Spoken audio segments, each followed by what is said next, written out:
Peacemakers of Christo.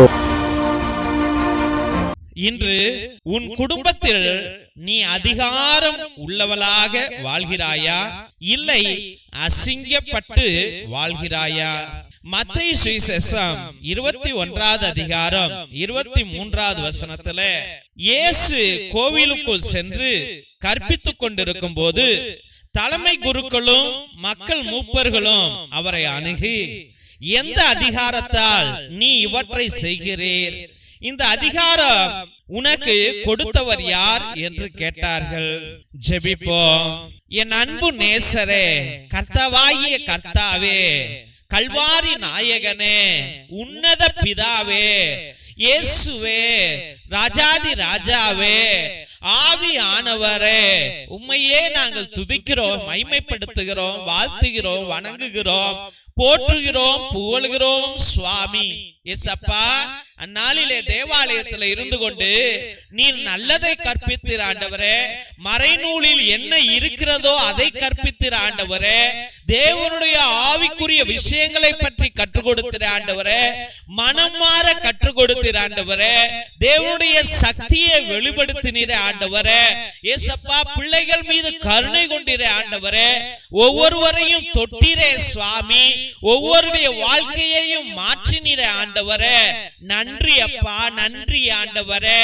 ஏசப்பா, ஆனால் இந்த பொறாமை பிடித்த உலகம் ஆண்டவரே, இந்த வெறுக்கிற உலகம், சுயநல பிடித்த உலகம் ஆண்டவரே, தன்னலம் படைத்த உலகம், காசு பணத்திற்காக ஆண்டவரே, சொத்துகளுக்காக அடித்து கொண்டு வாழ்கின்ற இந்த உலகமானது உன் மீது பொறாமை கொண்டு நீர் எந்த அதிகாரத்தில் நீர் இதை செய்கிறீர் என்று கேட்டார்கள் ஆண்டவரே.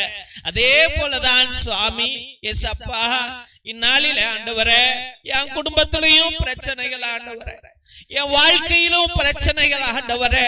அப்பா, என் பிள்ளைங்கள்ட்ட அப்படி இருக்க கூடாதியா, நல்லா இருக்கணும் ஐயா, பொய் சொல்லக்கூடாது, உண்மையை பேசணும், காம வெறிகள் நம்மோடு இருக்க கூடாது, கோபங்கள் இருக்க கூடாது, நன்றாக படிக்கணும், கெட்ட புத்திகள் இருக்க கூடாது, கெட்டவர்களோடு பழக கூடாது என்று சொல்லும் பொழுது, அப்பா, என் தெய்வீக பிள்ளைகள், அப்பா, நீர் கொடுத்த என்னுடைய பிள்ளைகள் இன்று என்னை அவமானப்படுத்துகிறார்கள்.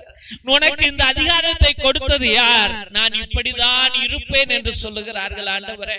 போன் பேசாதடா, கேம்ஸ் விளையாடாதடா, நல்லா படிடா, ஸ்கூலுக்கு போடா, காலேஜுக்கு போடா, கோயிலுக்கு போடான்னு சொன்ன உன்ட்ட நான் வாழவே முடியாது.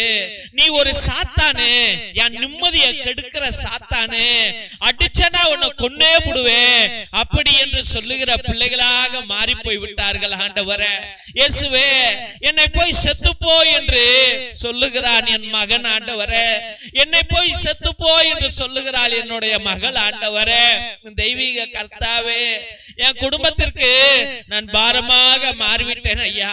நீர் கொடுத்த ஒரு அதிகாரத்தை கூட என்னால பயன்படுத்த முடியவில்லை ஆண்டவரே.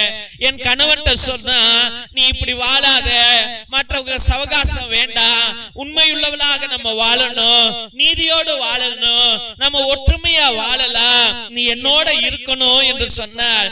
போடி, உன்னோட நான் வாழ முடியாது என்று சொல்லுகிறான் ஆண்டவரே.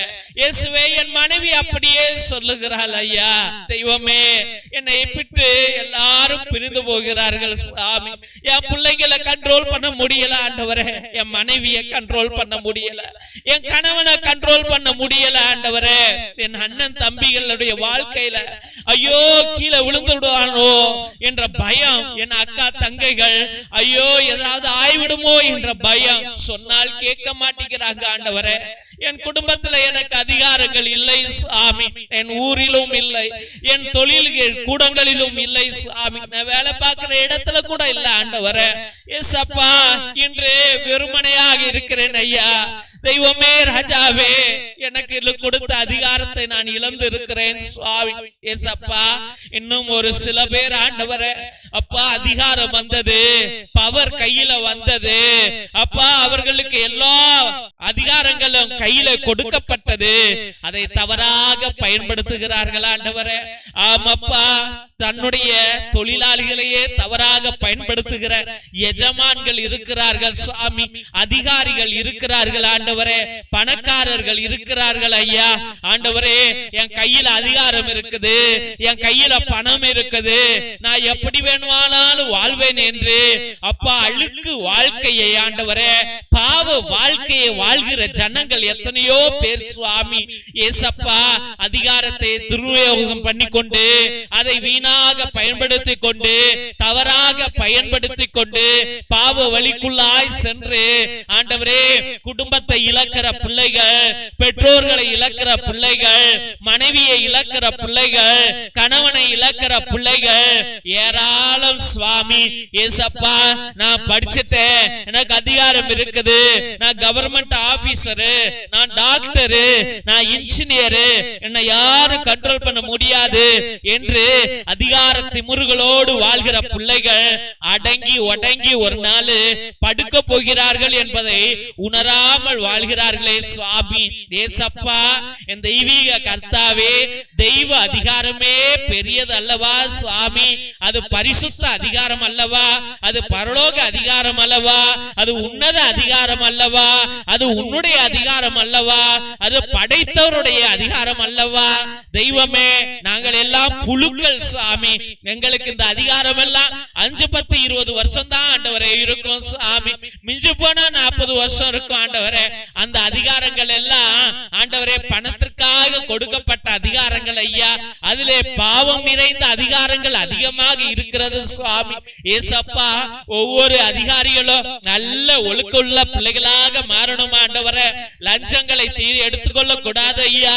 அது சாப காசுகள் ஆண்டவரே, அது காத்தோட போகும் காசுகள் சுவாமி. ஏசப்பா, உன்னதத்தை வையுங்க, பரிசுத்தத்தை வையுங்க ஆண்டவரே, பரலோக பிரசன்னத்தை வையுங்க. ஒவ்வொரு உள்ளத்திலும் ஆண்டவரே நீர் கொடி கொள்ளணும் சுவாமி. எங்கள் அதிகாரத்தை நல்ல முறையில் ஏழைகளுக்கும் ஆண்டவரே, அவதிப்படுகிறவர்களுக்கும், கண்ணீர் விடுகிறவர்களுக்கும், கஷ்டப்படுகிறவர்களுக்கும் நாங்கள் பயன்படுத்தணும் ஆண்டவரே. அதே போல அப்பா, எத்தனையோ தந்தையர்கள் தங்கள் அதிகாரத்தையே பயன்படுத்துவதில்லை, பிள்ளைங்களை கரெக்ட் பண்றது இல்ல, அவர்களை திருத்துவது இல்ல, அவர்களுக்கு புத்தி சொல்லுவது இல்ல ஆண்டவரே. ஒவ்வொரு தந்தையரும் தம் பிள்ளைகளுக்கு ஆண்டவரே தான் பெற்ற அதிகாரத்தையும் ஆண்டவரே அவர்கள் பெற்ற அனுபவத்தையும் அவர்கள் கற்றுக் கொடுக்கணும் ஐயா. அது பரிசுத்த பிரசன்னத்துல கட்டி கொடுக்கப்பட வேண்டும் என்று ஜெபித்து அருமையான பிள்ளைகளை நம்முடைய பரிசுத்தமான கல்வாரி பாதத்திலே சமர்ப்பித்து ஜெபிக்கிறோம். எங்கள் ஜீவனுள்ள நல்ல பிதாவே, ஆமென், ஆமென், ஆமென். சிலுவை ஆசீர்வாதத்தை பெற்றுக்கொள்வோம். தந்தை ஆசீர்வாதத்தின் திருசிலுவை, திருசிலுவை உனக்கு வெளிச்சமாய் இருக்கிறது. நரக சர்ப்பம் உனக்கு அதிபதியாக வேண்டாம். சாத்தானே அப்பாலே போ. அபத்தங்களை பிள்ளைகளுக்கு போதிக்காதே. நீ கொடுப்பது தீது, நீயே அந்த நஞ்சை உட்கொள். திவ்ய நற்கருணை ஆசீர்வாதத்தை பெற்றுக்கொள்வோம். எல்லாம் அல்ல இறைவன், தந்தை, மகன், தூய ஆவியார் உங்களையும் உங்கள் குடும்பத்தாரையும் ஆசீர்வதித்து வழி நடத்தி காத்திருள்வாராக. ஆமென், ஆமென், ஆமென். இயேசுவில் அன்புக்குரிய சகோதர சகோதரிகளே, ஒவ்வொரு நாளும் மதியம் 3 மணியிலிருந்து 5 மணி வரைக்கும் இறை இரக்கத்தின் நற்கருணை ஆராதனையும் குணமளிக்கும் திருப்பலியும் இறை இரக்கத்தின் ஜெபமாலை அன்றாட நவநாள் ஜெபங்களை அர்ப்பணித்துக் கொண்டிருக்கின்றோம். உங்களுடைய விண்ணப்பங்களை கீழே இருக்கிற வாட்ஸ்அப் நம்பருக்கு அனுப்பலாம், இல்ல லைவ் சாட் மூலியமாக கூட நீங்கள் எங்களுக்கு தயங்காமல் அனுப்பலாம் என்பதை அன்போடு தெரிவித்துக் கொள்கிறோம். உங்களுக்காக ஒவ்வொரு மணி ஜெபத்திலும் பேரு பேராக அர்ப்பணித்து ஜெபித்துக் கொண்டிருக்கிறோம். ஒருவேளை உங்களுடைய விண்ணப்பங்கள் பெரியதாக இருந்தால், நடக்காத தீராத ஒரு நோயோ, ஒரு கஷ்டமோ, ஒரு கடனோ, இல்ல ஒரு பிரச்சனையோ இருந்தால் அதை நேர்த்தி திருப்பலியாக நீங்கள் அர்ப்பணிக்கும்படியாக, அதாவது 1 திருப்பலி, 3 திருப்பலி, 5 திருப்பலி, 7 திருப்பலி, 9 திருப்பலி, 12 திருப்பலி, 30 திருப்பலி, 33 திருப்பலி என்று நீங்கள் வேண்டிக் கொண்டு அவற்றுக்காக நீங்கள் ஒப்பு கொடுத்து ஜெபிக்கலாம். உங்களுக்காக அனுதினமும் நாங்கள் இறை இரக்கத்தின் நற்கருணை ஆராதனையிலும் ஜெபமாலையிலும் அன்றாட நவநாளிலும் குணமளிக்கும் திருப்பலியிலும் நாங்கள் அர்ப்பணித்து உங்களுக்காக ஜெபிப்போம். மற்றுமாக நாங்கள் உங்கள்கிட்ட காசு பணமும் கேட்கல. நாங்க கேட்கறதெல்லாம் ஒரே ஒரு உதவிதான். என்ன உதவி என்றால், இந்த அனுதினமும் வருகின்ற 12 மணிக்கு, மதியம் 3 to 5 மணி வரைக்கும், சாயந்தரம் 7:30 மணிக்கு நைட் 9 மணிக்கு வருகிற எல்லா ஜெபங்களையும் உங்களுடைய வாட்ஸ்அப் ஸ்டேட்டஸ்ல, வாட்ஸ்அப் குரூப்ல, ஃபேஸ்புக்ல நீங்கள் அதை பகிரும்படியாக அன்போடு வேண்டுகிறோம். இதை பார்க்கிறவங்க தயவு செய்து சப்ஸ்கிரைப் பண்ணுங்க. இதை நிறைய பேர் சப்ஸ்கிரைப் பண்ணவே மாட்டேங்கிறீங்க. ஒருவேளை நீங்க பண்ணலன்னா எங்க ஃபாதர்ஸ் இந்த சேனல் வளரல, மக்களுக்கு இன்ட்ரெஸ்ட் இல்ல போல இருக்கு அப்படி என்று நீங்க இந்த கரண்ட் எல்லாம் செலவு பண்ணிக்கிட்டு, கேமரா வச்சுக்கிட்டு, கம்ப்யூட்டரை போட்டுக்கிட்டு, நெட்டுக்கு புள்ள கட்டிக்கிட்டு நீங்க தயவு செய்து இதை செய்யாதீங்கப்பா, அது செலவுகள் தான் அதிகமாகும் என்று நிப்பாட்டி விடுவார்கள் தெய்வ பிள்ளைகளே. அதனால நீங்கள் எல்லாத்தையும் சொல்லி சப்ஸ்கிரைப் பண்ண சொல்லுங்க, அதை ஷேர் பண்ணும்படியாக அன்போடு வேண்டுகிறோம். மற்றுமாக தெய்வ பிள்ளைகளே, எங்களுடைய சபையில ஏகப்பட்ட ஏழை எளிய பிள்ளைகளுக்கு உதவி செய்து கொண்டிருக்கிறோம். உங்களுக்கு உதவி செய்கின்ற மனத்தன்மைகள் இருந்தால் நாங்க காசு பணம் கேட்கல, கேட்பதெல்லாம் உங்க பிள்ளைங்க, சின்ன பிள்ளைங்க இருக்கலாம், இல்ல உங்களுடைய அக்கா பிள்ளைங்க, அண்ணன் பிள்ளைங்க, தெரிஞ்சவங்க பிள்ளைங்க எல்லாம் இருக்கலாம், உங்க வீதியில கூட பிள்ளைங்கள் இருக்கலாம், உங்க ஊர்ல இருக்கலாம். அவங்கள்ட்ட பேசி அவங்க பயன்படுத்திய பழைய ட்ரெஸ்ஸுகள், ட்ரௌசரோ, டிஷர்ட்டோ, இல்ல ஷர்ட்டோ, ஸ்கர்ட்டோ, இல்ல சுடிதாரோ ஏதாவது இருந்தால் தயவு செய்து அந்த பழைய ட்ரெஸ்ஸுகளை எங்களுக்கு அனுப்புங்கள். அது எங்க பிள்ளைங்களுக்கு ஒரு புதிய ட்ரெஸ்ஸாக மாறும் என்பதை தயவு செய்து நாங்கள் தெரிவித்துக் கொள்ள விரும்புகிறோம். அதனால உங்க பழைய ட்ரெஸ்ஸுகளை அனுப்புங்க. ஒருவேளை தேவன் உங்களை ஆசீர்வதித்திருந்தால் நீங்க எங்க குடும்பங்களுக்கு ஒரு சோலார் பல்பு 200 ரூபா 300 ரூபா இருக்கும். அந்த குடும்பங்களுக்கு கரண்ட் கிடையாது, ரோடு கிடையாது, குடிசைகள்ல தான் வாழ்கிறார்கள். அதனால உங்க நாமத்தின் நிமித்தம், உங்க குடும்பத்தின் பெயரால எங்க குடும்ப பிள்ளைகளுடைய வீட்டுல ஒரு விளக்கு எரியட்டும் என்பதை அன்போடு தெரிவித்துக் கொள்கிறோம் தெய்வ பிள்ளைகளே. மற்றுமாக மிரக்கல் ஆயில், அதிசய எண்ணெய், கோகனட் ஆயில் கிடையாது, அது மூலிகை எண்ணெய். அது எல்லா நோய்களுக்கும் வலிகளுக்கும் உதவும்.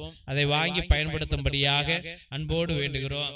மற்றும் 120 வருடங்களுக்கு முன்பதாக எழுதப்பட்ட உன்னத விடுதலை ஜப புத்தகம் இது. அந்த காலத்துல நம்முடைய மூதாதையர்கள் செபஸ்தியார் தகடு, அந்தோனியார் தகடு எல்லாம் எழுதி வச்ச அதுல உள்ள கட்டு ஜபங்க, சாத்தான விரட்டுற ஜபம்.